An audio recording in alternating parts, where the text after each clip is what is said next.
Cek Imam Usmu'i yudariyawahu summa yaktumu sirahu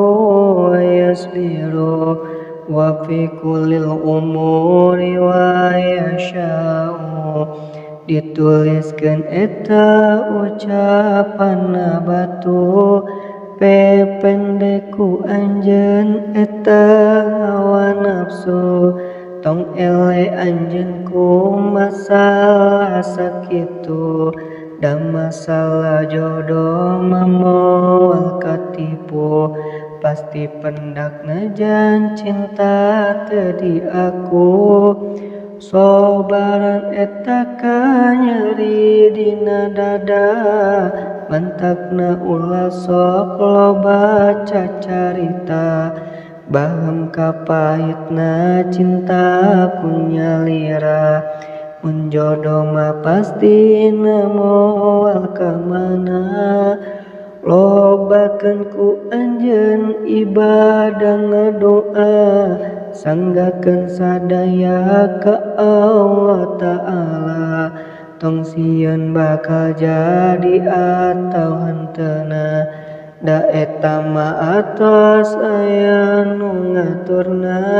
dijawab ku eta pamuda pakaipa yudaril hawa qatilu malafata kulli yaumi ruhu ya qata'u. Ditulis ku eta pamuda na batu rek kumaha bisa nahan hawa nafsu lamun dina unggal poe tiap waktu hate teu pegat emut wae ka ditu ku anjeun pujaan abdi nu katujuna bisa nyobaran ieu ka nyeri lamun dina unggal waktu tiap hari ieu ka nyeri teu pindah ingka pergi ruh jasad asapi sajeng diri abdi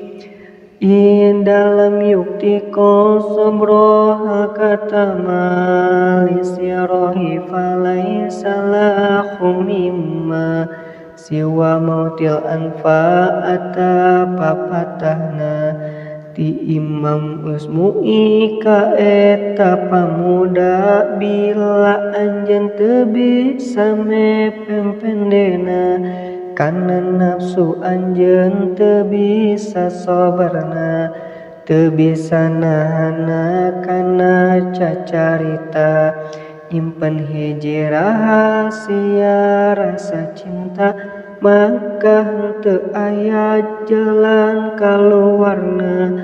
jadi ti maot nu langkung nu saena teu ari ibadah teu ari usaha